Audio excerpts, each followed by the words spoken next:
Greetings, beasties, ghoulies, and everything between, of course. Welcome back to the train wreck that is this channel. I'm your conductor this cursed afternoon, and you better hop on board before we hit the end of the tracks and go off the cliff, because that part sounds just absolutely exhilarating, doesn't it? I digress. Picture this. You're a weird and not like other girls girl, wandering the booths of a Renaissance fair when you stumble upon it. A humble fur trapper in his booth that smells of flesh, and his table with bowls of bones. Picture also that you, this weird and not like other girls girl, simply couldn't help yourself because many of them gave you ideas for books somehow. Yeah, that's why we're here today. I also just like pushing the limit of what can actually still be considered a book and what's just so far removed from a traditional book that it doesn't count anymore. Let me know when you think I've crossed the line.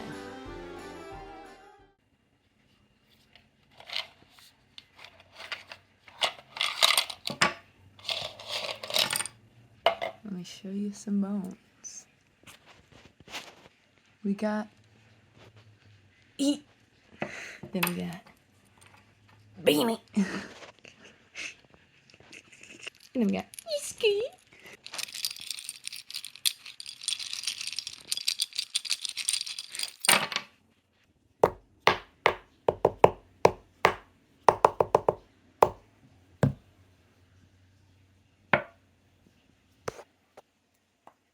Ow! The bones you've just witnessed were the inspiration for my escapade.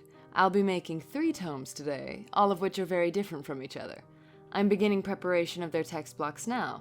For one, I'll be using 3 small, I don't know, they looked like some sort of 𝑬𝒕𝒔𝒚, if you will. For the next, I'll use spine-like entities, which are actually beaver tail bones, but they happen to suit my purposes visually as vertebra, so I'm appropriating them as such. The last will utilize the bigger femur-like remain, as well as some fun little resin additives you will be surprised with later.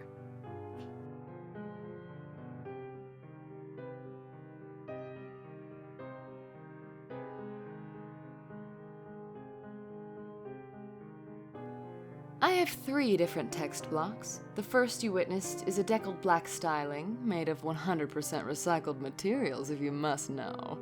After deckling all the edges by hand to give them the desired weathered look, I work on folding the sheets in half to form the signatures for my text block. My preferred numeration is 4 sheets per signature, though this is subject to personal preference and variable at times in my work.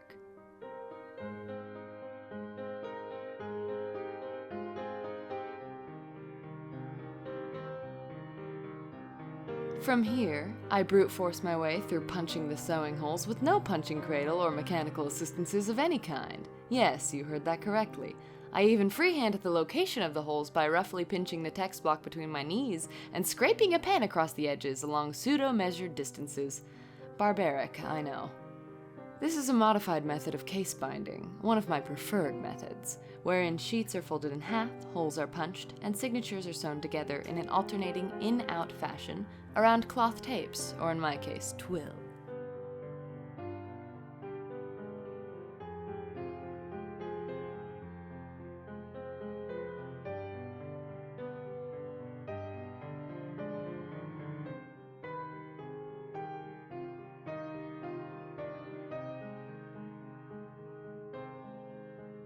For my third and final text block, I will be dyeing the pages with natural avocado dye. I find that avocado gives a deep red color that patterns very uniquely, almost resembling blood, as you would have seen in my previous anatomical books video. I'm going for a similar effect here. To make avocado dye, you must first consume of the green flesh, saving the pits and skins and then placing them in the ceremonial pot of transformation. Add a bit of baking soda to bring forth the color, and boil alive until the internal hues are all sapped from their veins. About an hour or so should do. For my second text block, I need to brew a batch of old, reliable, good old friend, our buddy black tea for staining. In a glass dish, I make batch after batch, reusing some tea bags here and there, and adding in some more willy-nilly when the hankering arose, just to get a deep, rich color of the brew. You want to overbrew tea for this process, to the point where if you drank it, even somebody with Jewish genes like mine would cringe at the bitterness of the herbs.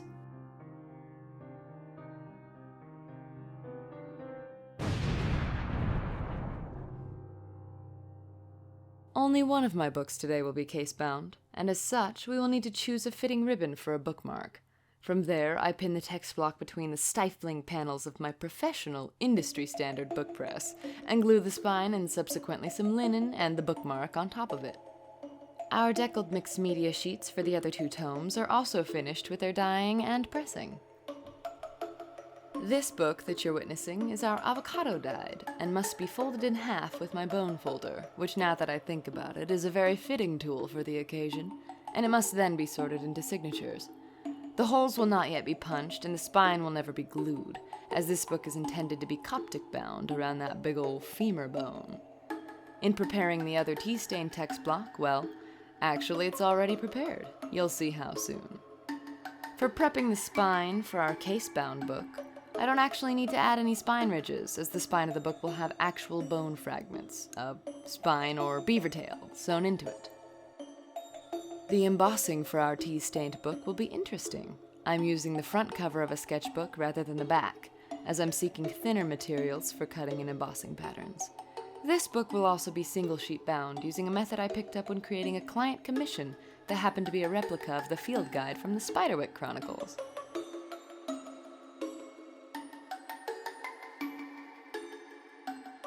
For the embossing of the avocado femur book, I must take into account a proper comfy seating arrangement for the delicious centerpiece I have planned. The back will consist of geometric rectangles that I was honestly inspired to lay out from the opening animated sequence of Monsters Incorporated, trademarked Pixar circa 2001. Now for cutting our leather. I have a large half-hide of this deep green color that appears almost black in certain lightings. I felt it aesthetically pleasing to use for all 3 of my tomes. Also, I have a lot of it, and it takes up tons of space in storage, so what do? When cutting, I make sure to leave lots of excess. You can always cut it down later if it's too big, but if it's too small to begin with, you're pretty much screwed.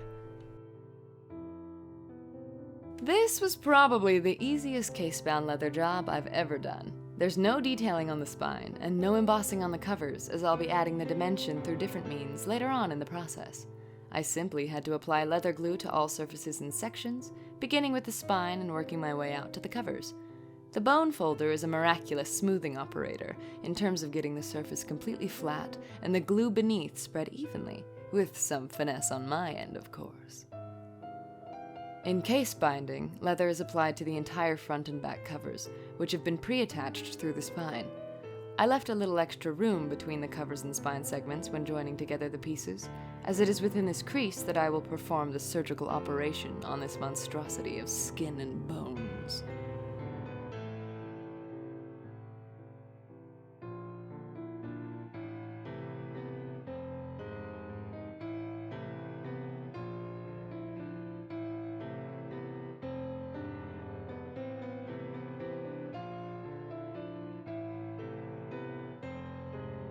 For our single-sheet bound book, an extra step is necessary.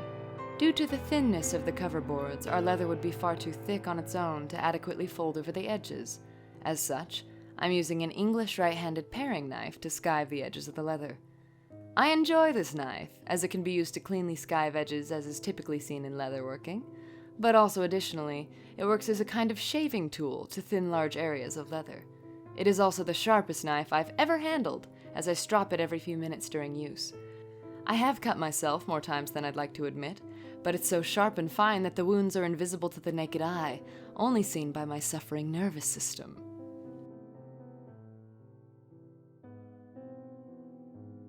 When embossing these covers, I treat them as coptic books. They are separate entities, 2 separate thin boards, 2 separately skived leather pieces, 2 separate cover-sheeted lil dudes. You may have noticed that I sliced off a section 3/4 inches thick on each cover, leaving a gap between the large section and this sliver that will act as a hinge when opening and closing. These covers are intentionally flimsier, as they're meant to bend somewhat when being handled, even with embossing and eventual designs adorning their decadent covers. Those with a keen eye may have also noticed, yes, I did put the front cover on with the wrong orientation, and no, there isn't footage of the reconciliation of this event, since it was far less comedic than it sounds, and I had to essentially start over after attempting rescue surgery that subsequently failed. The back turned out great though, like, you go girl, unproblematic. The center geometry of the front cover is intended to hold a hand-painted gold-leafing design that you will feast your eyes upon later, but I bring it up now because the shape itself was deliberately designed to pleasantly fit the upcoming little dude that will inhabit it.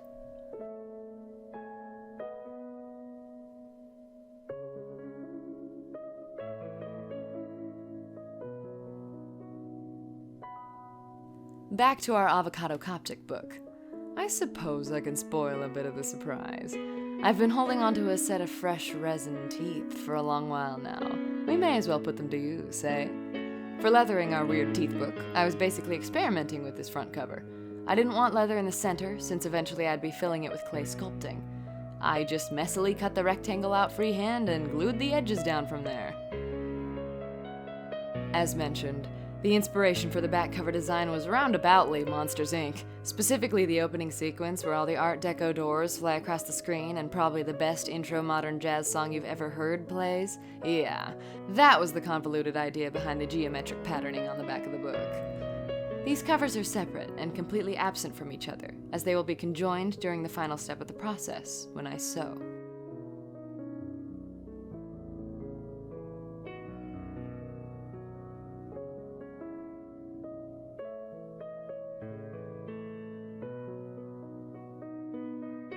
Before even thinking about attaching a text block to our cased-bound tome, I must first sew the bones onto the spine. Using my girl math, I place them where my brain finds appropriate and mark the holes that I'll be stitching through with an awl.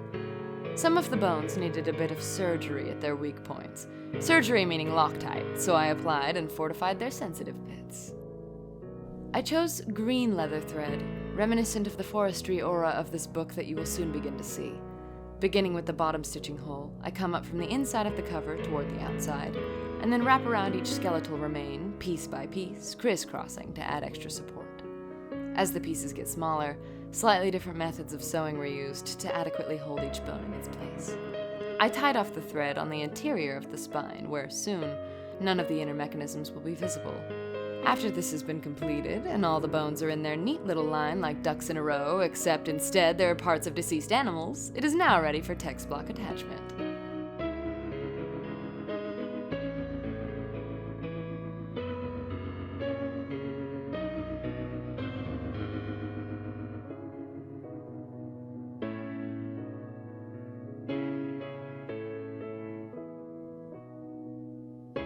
To do so, I must add our beautiful cover sheets. I've selected a delightful forest scene with some cute little mushrooms, if you're starting to sense a theme. I'm currently decaling the edges of the page's side that will be aligned with the text block, as a straight edge against a deckled one would be quite jarring, out of place, juxtaposed, and frankly quite tasteless.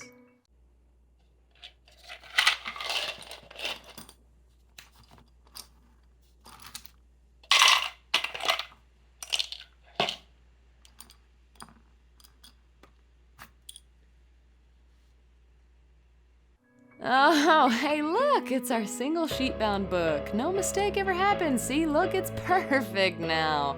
I didn't mention any issues to begin with. What are you even talking about? Anyways, this book is bound with a different method, wherein you punch holes through the front and back covers, and then additionally through all the pages themselves, looping a cord through each section and back up through the front cover and around our little bonesies. Before I go too much further, I'm attaching cover sheets to each, front and back, assuring that my bone folder for my bone books adequately secures the sheets in place to my liking. This book also has a unique closing mechanism. Unique, meaning that I didn't really have a plan going into it, and just got lucky that it worked out for me in the end. In my mind, the concept was this: have a bone attached to a leather strap on the back cover that wrapped up to the front cover and looped through two securing leather strips to keep it in place. I had to shuffle some bones around, as the holes were too far apart from my originally intended little handsome stubby bone here.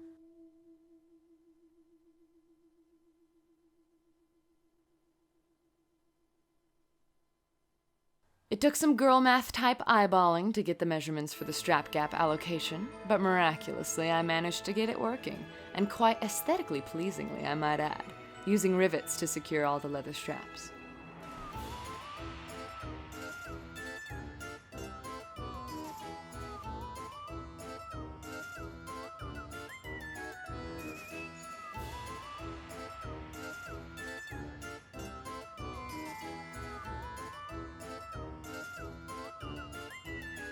In what is yet another display of girl math at work, to choose the location for punching holes in the sheets, I just lay a page on top of the covers, poke some holes, and then punch those poked holes. That first page becomes my template for the entire rest of the stack. Disclaimer, or more like complainer, because I'm about to complain. Your wrists will hurt from this motion by the end of 4 times 49 holes. Oh yeah, 49 because one page got screwed up along the way. Rest in peace.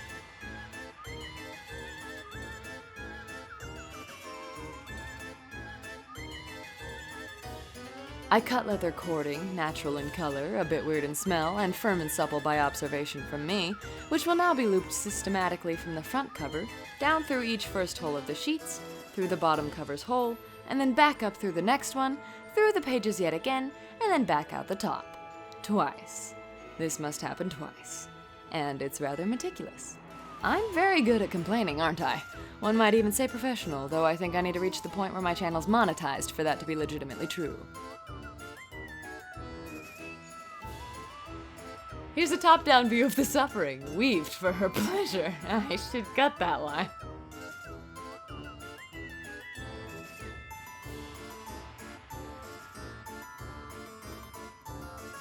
Eventually, all your cord will be looped and all the covers will be primed for adding our anchors, our titular and beloved little bonesies. I tighten and wrap around each end, securing them with clean knots and, of course, the magic solution to all, Loctite. These cords have attempted usurpation for long enough, and they will spend eternity where I placed them. It even took pliers, to pull them tightly enough around themselves and the bones.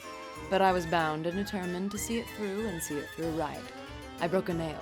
For you. For you, I broke a nail. Thank me.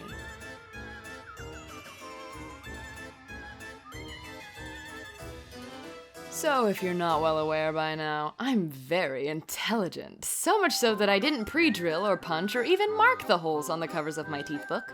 And with 3 layers of embossing, a layer of wood paneling, and leather and leather glue, it took forever to hammer the freaking nails through. That's why it's not on camera, you see, for I was emitting far more frustrated and less entertaining words that might break the illusion that I enjoy every single step of the bookbinding process. But luckily for you and for me, I actually did enjoy this next step, wherein I got to coptic stitch a bone to a book. It was janky and all over the place, seeing as I had no plan or blueprint, which is a common theme with me that's beginning to surface, I'm sure you've realized. For threading securely around a real-life bone from a real-life animal, and managing to continually coptic stitch as is proper. A technique I will never be able to replicate, so don't even ask.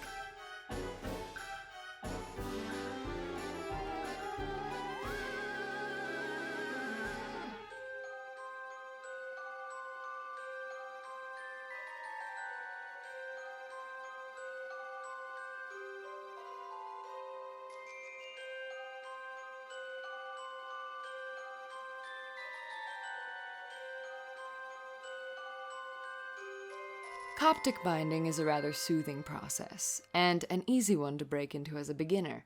So if you're looking for a fun and satisfying place to start the craft, I would suggest this binding style.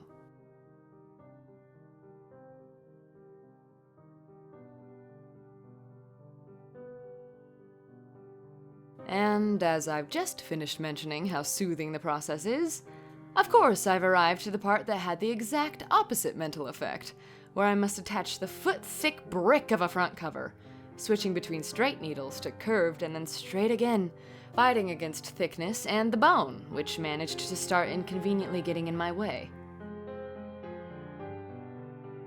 But regardless, the final outcome is one I'm quite happy with, and I'll admit it, a little proud of. I did that. True story. I just did that. Transitioning back to our forested spine book. For the aforementioned detail and dimension that I will be adding to this tome, I begin by making a pleasant brown color out of polymer clay and wringing it multiple times through what looks like a pasta maker. My camera woman helped me a lot with these parts, since she's the polymer clay expert and also I'm too weak to turn the crank. True story. And sad. A true sad story. Using the clay I/she made, I began to sculpt a natural floral frame, a wrapping and intertwining network of tree roots and branches. My camera woman laid the base for me, and I took over in the detailing and texturing.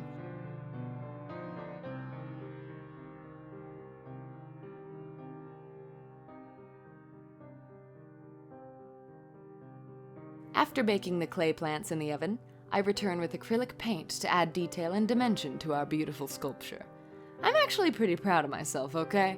I don't really work with clay for decorative purposes, so I like my little windy trees, even if I had to have Miss Teacher help me. I use browns for texturing in the bark, greens for the moss and the lichens, gray and slate for stones, and faint oranges and reds for fungi.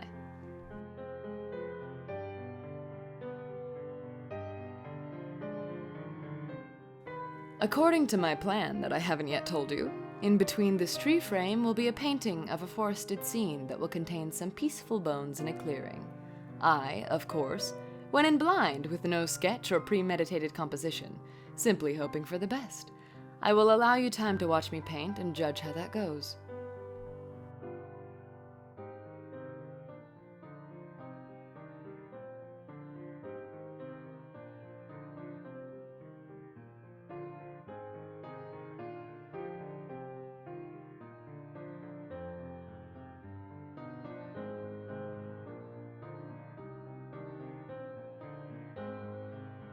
The bones were tucked at the base of a tree as a subtle detail, not denoting anything tragic or existential, but peaceful and natural, minimalistic.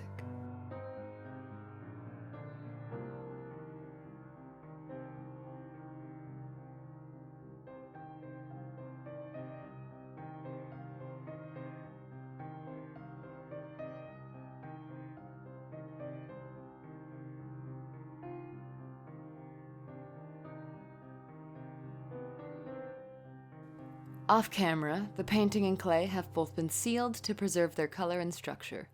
I attach the amorphously shaped canvas to the leather with leather glue. Atop it, I add our clay frame with leather glue and, take a wild guess, Loctite for extra security.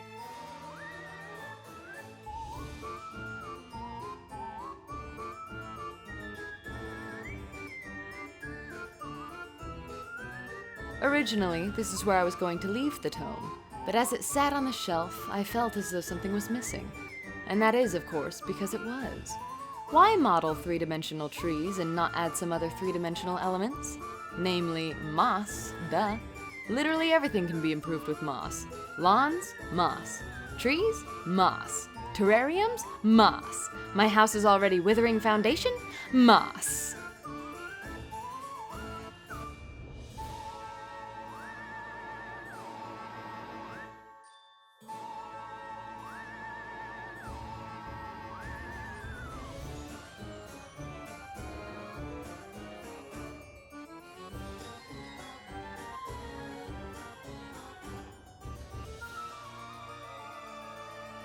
Disclaimer.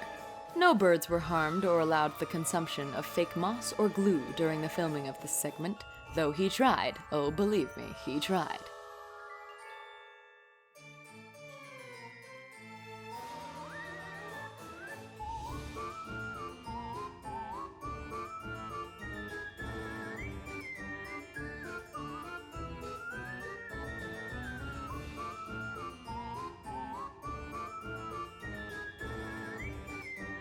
Let me take this opportunity to talk about something very important to me. Something legitimately serious that I wish to remove all jokes and japes from, as it is a sensitive topic and one that I do not wish to discuss lightheartedly. This is my bird. His name is Tolo, short for Tolonil, and I love him very much. He is a cockatiel. I found him on Craigslist at 8 weeks old, and I bought him because I loved him. And then when I picked him up, I loved him even more. And he loves me, and he loves millet, probably more than me, but that's okay, I understand. And he is the bread to my butter, leaf to my tree, chocolate chip to my cookie, yin to my yang, sun to my day, moon to my night, knife to my cutting board, fire to my hearth, blood in my veins, spinal cord to my brainstem, teeth to my gums, nails to my fingers, eyes to my sockets, and my precious little bumpkin. I just really needed you to know, and now you've been formally introduced. Any Tolo slander will be met with great retribution and swift consequences. And he'll cry. Birds can't even do that, but he will. He'll cry at you, you monster.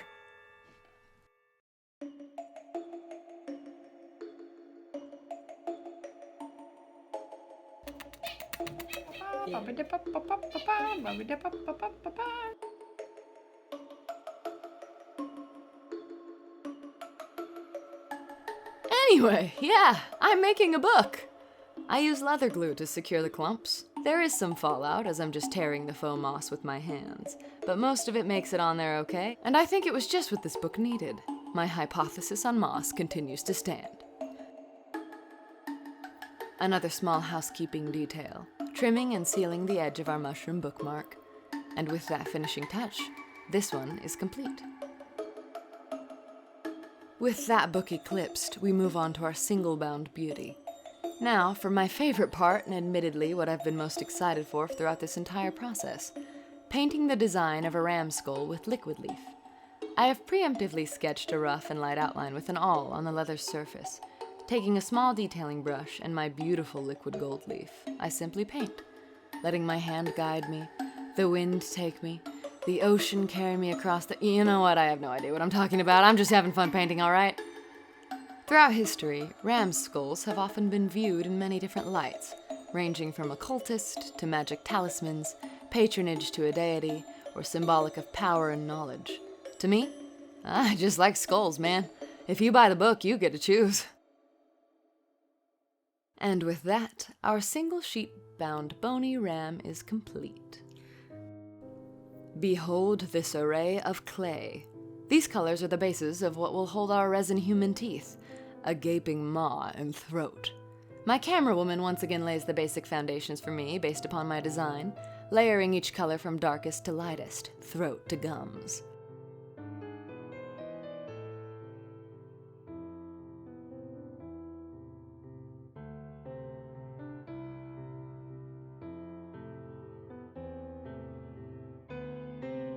After being provided with my foundation, I take the reins to add dimension.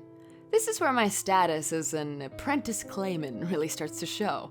I kind of understand the tools, and I kind of get how to achieve textures and bump mapping that I want. It takes me a while to achieve the look my brain insisted upon.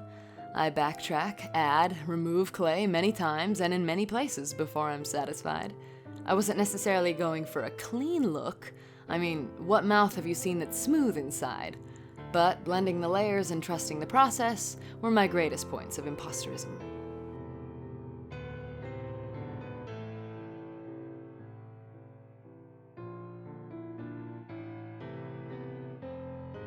Here they are in all their glory, delightfully realistic and soon to be disgustingly arranged.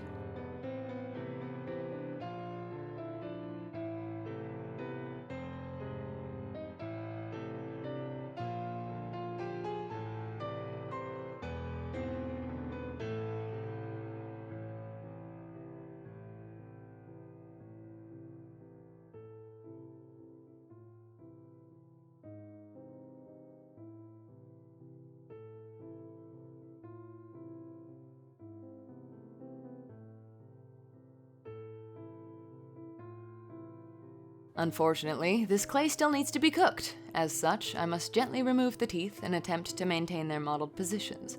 I can't exactly stick this whole glued leathered book into the oven. I'm sorry, it looks like it's missing its dentures. Somebody buy a blender and a straw for this poor book. After cooking, I come back with acrylic paint to add some value and gum bleeding, of course. And then, with the magical solution, once more, can I hear it louder from those in the back? Loctite, I attach the teeth back into their sockets. I cannot overstate how satisfying this was. They all just slid into their little indentations like good little teeth, and oh, did it excite me.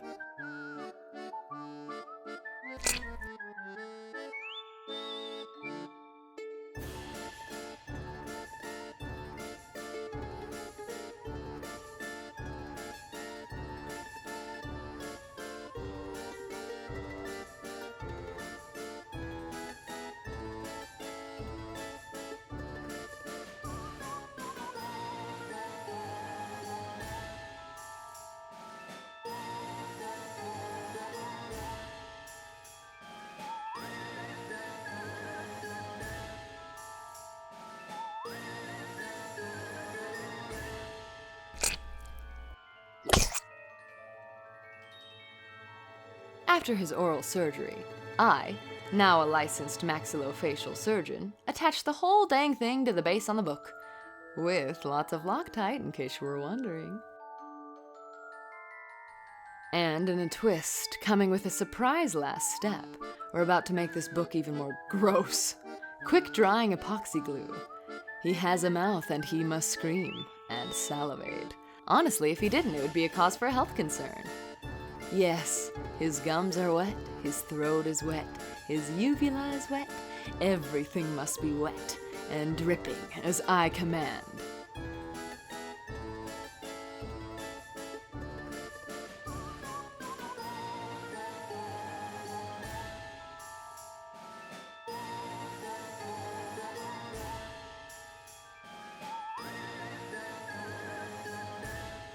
Winding back down, all these books are in need of one last thing. My signature.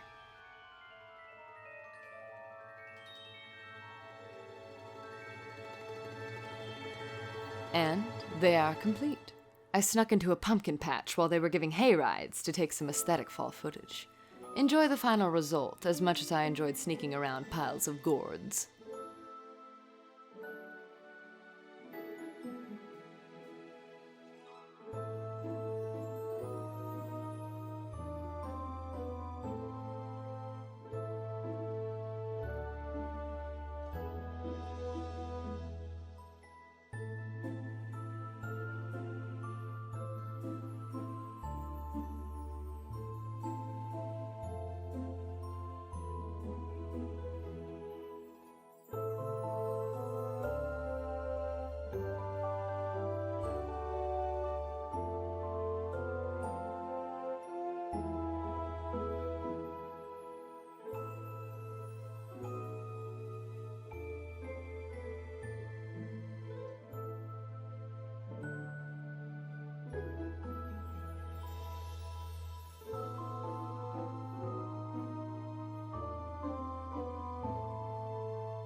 Thank you very much for joining me, my children, especially if you've made it all the way through this video.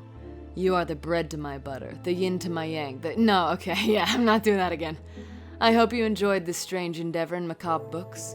As this niche Halloween playlist I'm listening to assures me I'm a strong witch seeking magical revenge on my enemies, I bid you a good day.